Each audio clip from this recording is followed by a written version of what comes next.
I'm Essie Hinton, but you can call me Susie. I'm here at the Admiral Twin Drive-In. This is a theater where I went often as a kid, and when I was writing The Outsiders, I used this location for an incident in the book. Bring me a Coke! I don't have enough money! This is the area where we set up with chairs like it was in my day when I was a teenager. Usually the kids that sat in front of the concession stand were the kids that walked in and paid a quarter. So you normally didn't see girls like Cherry and Marcia sitting out here. But I was out here one evening and I saw girls having a fight with their boyfriends, get out of their car and sit over in the chairs in kind of a mad huff. And that inspired the incident that I later wrote into the book, and then later we shot here at the movies. You sure you want to do this? I came here to see a movie and I'm going to see a movie. Diane was absolutely picture perfect for Cherry. She and Matt had this funny little flirtation, irritation thing going with each other, very much like Dallas and Cherry Valance did in the book. I didn't know you had this problem with yelling in my face. The night we shot here, it was freezing cold, and when Tommy says, "Man, I'm freezing," he really meant Why it. didn't you bring a coat, stupid? God.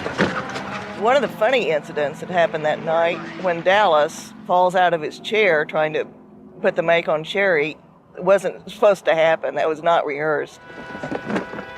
In fact, if you look, you can see Tommy Howe look at Francis, expecting him to say cut, while they all laughed. But Matt climbed up like the trooper and went on with the shot. Huh? I said you're a clown. Shut up. Every once in a while it still plays at this theater, and you can see from the highway. And one time I was driving down the highway and I looked over and there was The Outsiders playing, and it was the drive-in scene, and that was a layer on layer on layer of weird. Here we are at Will Rogers High School.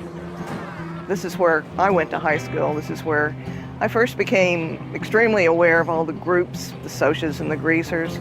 I wrote The Outsiders while I was a junior here. I wrote it for a lot of reasons. The first was I just liked to write. I loved to read, and I wrote it because I was mad about the social situation of everybody getting into their little groups and staying in their little groups and not having friends outside their groups. So I took these two extremes to write about, the greasers and the socias. When I was in high school, I saw a lot of rough things going on. There was none of this in the literature at that time. So The Outsiders is usually credited with starting the trend toward realistic young adult fiction. My job in The Outsiders, the film, well, I was greaser den mother. The boys were here with no adult supervision, and so I tried to look after them. Francis would ask me to look over the dialogue and cut it as needed. And it was really fascinating because he took the book and he outlined the thought in one color, the action in one color, and the dialogue in one color, and kind of just chopped the book up into pieces like that. And from there wrote the screenplay. There's very little I didn't do on The Outsiders, including getting a little part where I played the nurse that was being hassled by Dallas, which by then, being hassled by Matt was so comfortable. What's happened to your gown? I threw it away. I'm going to be so Get glad out, when just you're get out out. of You're here. making my stomach sick.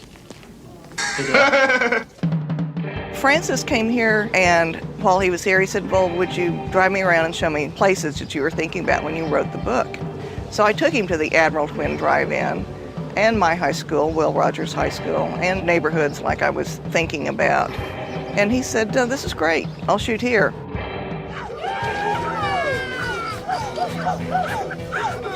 We're here at the Curtis house. This is where the Curtis brothers lived in the movie. One day, Francis said, "Susie, we found the Curtis house. Do you want to see it?" I said, "Sure." He said, "Well, I'll take you there on my bike." And I thought he meant a motorcycle. But we get out there, and he had a big old fat-tired bicycle, which he put 60 pounds of camera equipment in the basket, got me on the bar, and pedaled me over to this house. And of course, we were falling all over the place, but it was a fun ride, and that was my introduction to the house. It was here that we introduced the characters one by one. And I think this opening gives us a lot more background about who these people are and what happens later at the drive-in. Hey, who's looking for police trouble, man? I just want to go see a movie like the good old days, right, Johnny? The boys were so much fun. They really had a good bonding experience. They ain't gonna hurt you no more. Soda and Pony were very close in the book, and actually the actors, Rob and Tommy, were very close during the movie shoot too. And Patrick got into bossing them around, and they got a little resentful of that, just like in the book. Concentrate on something else just once in a while. One of the fun scenes shot from this house was the night of the Rumble, when the boys were doing acrobatics and jumping around. Tom Cruise was determined to do his acrobatic stunt. He and Patrick had been practicing. But the night of the shoot, Tom came to me and said, "Susie, I really ate too much at lunch, and I don't feel well, and I don't think I'm going to be able to do this." And I said, "Well, Tom, would you feel better if you threw up?" And he said, "You know, I think I would." So I took him over to the catering truck and made him drink raw eggs until he threw up. And then he felt much better and did the stunt perfectly. We all knew he was going to be a star. He really got into it, took the cap off his tooth. Makes you look kind of tough. Beefed himself up and really got into the fights. What do you mean none of my business? It is my business. Look at my nose. This is the street where Dallas died, where he was shot down by the policeman. That was a rough night shoot because Matt had the little gunshot squibs taped to his bare skin since he left the hospital with just a jacket on. And when those squibs went off, it hurt. I think Matt did a great job as Dallas. I actually recommended him to Frances. Matt and I had worked together on my movie Tex, and I was very impressed with his acting ability. He really has that little swagger that Dallas was supposed to have. It's just been amazing to me how this book keeps speaking to each new generation, because now parents are giving their children the book and saying, "I really liked this when I was a kid, I bet you will too."